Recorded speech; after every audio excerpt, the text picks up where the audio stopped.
예수께서 다시 바닷가에 나가심에 큰 무리가 나왔거늘 예수께서 그들을 가르치시니라. 또 지나가시다가 알페우의 아들 레위가 세관에 앉아 있는 것을 보시고 그에게 이르시되 나를 따르라 하시니 일어나 따르니라. 그의 집에 앉아 잡수실 때에 많은 세리와 죄인들이 예수와 그의 제자들과 함께 앉았으니 이는 그러한 사람들이 많이 있어서 예수를 따름이러라. 바리새인의 서기관들이 예수께서 죄인 및 세리들과 함께 잡수시는 것을 보고 그의 제자들에게 이르되 어찌하여 세리 및 죄인들과 함께 먹는가? 예수께서 들으시고 그들에게 이르시되 건강한 자에게는 의사가 쓸데없고 병든 자에게라야 쓸데있느니라. 나는 의인을 부르러 온 것이 아니요 죄인을 부르러 왔노라 하시니라. 요한의 제자들과 바리새인들이 금식하고 있는지라. 사람들이 예수께 와서 말하되 요한의 제자들과 바리새인의 제자들은 금식하는데 어찌하여 당신의 제자들은 금식하지 아니하나이까? 예수께서 그들에게 이르시되 혼인집 손님들이 신랑과 함께 있을 때에 금식할 수 있느냐? 신랑과 함께 있을 동안에는 금식할 수 없느니라. 그러나 신랑을 빼앗길 날이 이르리니 그날에는 금식할 것이니라. 생배 조각을 낡은 옷에 붙이는 자가 없나니 만일 그렇게 하면 기운 새 것이 낡은 그것을 당기어 헤어짐이 더하게 되느니라. 새 포도주를 낡은 가죽 부대에 넣는 자가 없나니 만일 그렇게 하면 새 포도주가 부대를 터뜨려 포도주와 부대를 버리게 되느니라. 오직 새 포도주는 새 부대에 넣느니라 하시니라. 안식일에 예수께서 밀밭 사이로 지나가실새 그의 제자들이 길을 열며 이삭을 자르니 바리새인들이 예수께 말하여 보시오 저들이 어찌하여 안식일에 하지 못할 일을 하나이까? 예수께서 이르시되 다윗이 자기와 및 함께 한 자들이 먹을 것이 없어 시장할 때에 한 일을 읽지 못하였느냐? 그가 아비아달 대제사장 때에 하나님의 전에 들어가서 제사장 외에는 먹어서는 안 되는 진설병을 먹고 함께 한 자들에게도 주지 아니하였느냐? 또 이르시되 안식일이 사람을 위하여 있는 것이요 사람이 안식일을 위하여 있는 것이 아니니 이러므로 인자는 안식일에도 주인이니라. 중풍병자를 고치신 예수님은 복음을 전하시고 또 지나가시는 길에서 레위라고 하는 사람을 보게 되었습니다. 레위는 세리였습니다. 유대인들이 경멸하는 직업, 세리였습니다. 민족의 피를 빨아서 자기 배를 불리는 세리, 로마 정부에 부역하는 자들, 레위는 바로 그 악랄한 세리였던 것입니다. 참고로 레위라는 이름은 예수님의 제자 마태, 그 마태, 세리 마태의 원래 이름이죠. 예수님께서는 세관에 앉아 있는 이 레위를 보시고 그를 제자로 부르십니다. 뭐라고 하면서 그를 부르십니까? 나를 따르라. 아마도 누구도 이 레위와 함께하고자 하지 않았을 것입니다. 누구도 레위의 친구가 되는 것을 원치 않았을 것입니다. 모든 사람이 레위를 싫어했고 멸시했습니다. 레위는 민족의 반역자, 배신자였기 때문에 그렇습니다.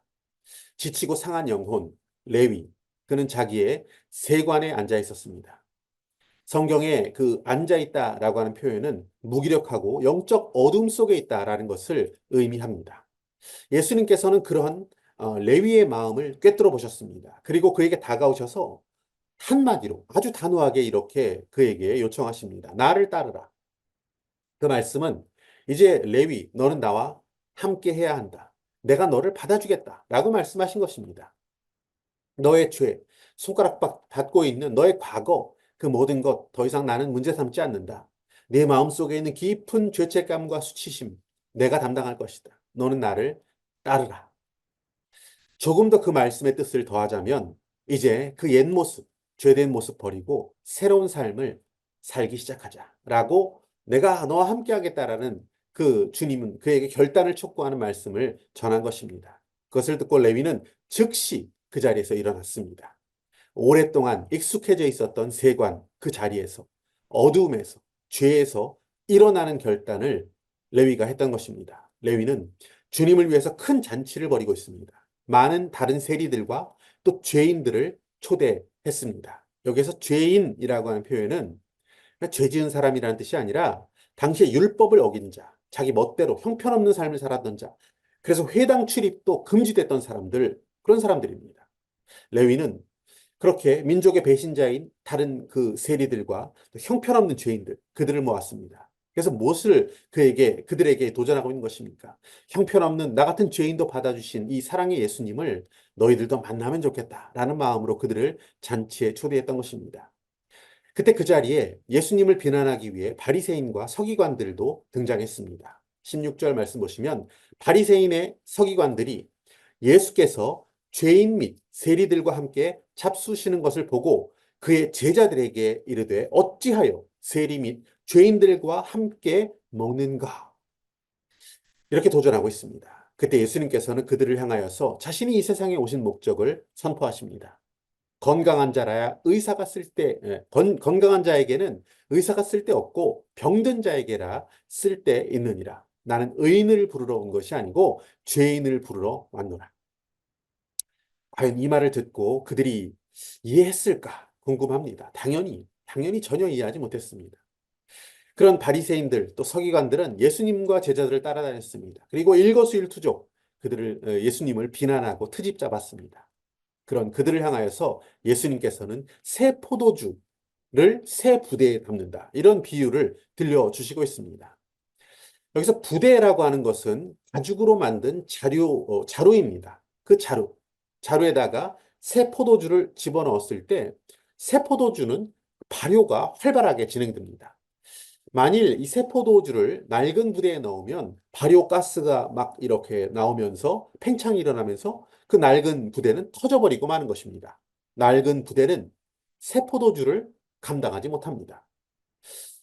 자, 예수님께서 이 새 포도주라고 하는 것은 무엇을 말씀하고 있습니까? 예수님이 그들에게 전하고 있는 복음, 새 계명, 예수님의 새로운 가르침, 이것을 새 포도주다 이렇게 말할 수 있습니다.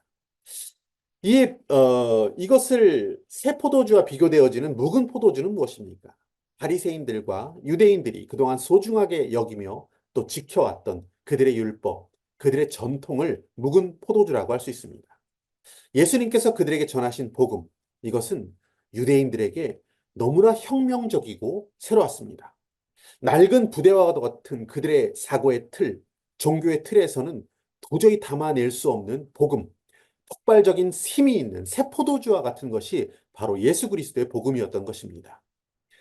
그들이 가지고 있었던 종교와 율법이라는 것은 죄인들을 향한 정죄의 기준으로 쓰여진 것이었습니다. 그리고 자신들의 의로움을 과시하는 척도가 되는 것이 그들의 율법이었습니다. 그것이 그들의 묵은 포도주였던 것이죠.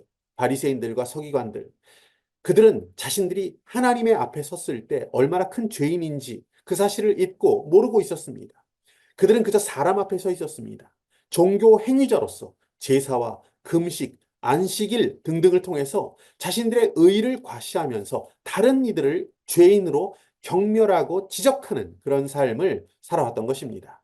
그런 그들에게 죄인을 위한 그리스도의 복음, 새 포도주, 죄인에게 영원한 생명을 선물로 주시는 이 복음, 새 포도주가 도저히 감당이 되지 않았던 것입니다. 바리새인들의 외식과 교만, 그리고 그들의 위선과 율법적인 생각, 종교적 행위, 그들이 그 모든 삶이 비로소 이 세포도주이신 예수 그리스도의 복음 앞에 낡은 부대로서 드러나게 되어버리고 만 것입니다. 복음은 종교적 형식, 종교적 삶을 터뜨려버리고 무너뜨립니다. 복음은 자기의 의를 주장하고 남을 지적하는 태도라는 그 종교적 위선을 고발합니다. 우리의 죄와 허물을 용서하시며 모든 생각과 삶을 새롭게 하는 그리스도의 복음, 그 복음을 담을 수 있는 새 부대가 되어지기를 원합니다. 낡은 부대로는 그리스도를 담을 수 없습니다. 복음의 삶을 살아갈 수가 없습니다. 낡은 부대로는 자기 의를 자랑하기 위한 위선적인 종교 행위밖에는 할 수가 없습니다. 낡은 부대로는 남을 향한 비판과 정죄를 그쳐낼 수가 없는 것입니다. 그 낡은 부대는 언젠가는 결국 터져버리고 부끄러움을 당할 수밖에 없습니다. 복음이라고 하는 이 새 포도주를 담을 수 있는 새 부대가 되어 살아갈 수 있는 저와 여러분의 삶이 되시기를 소망합니다.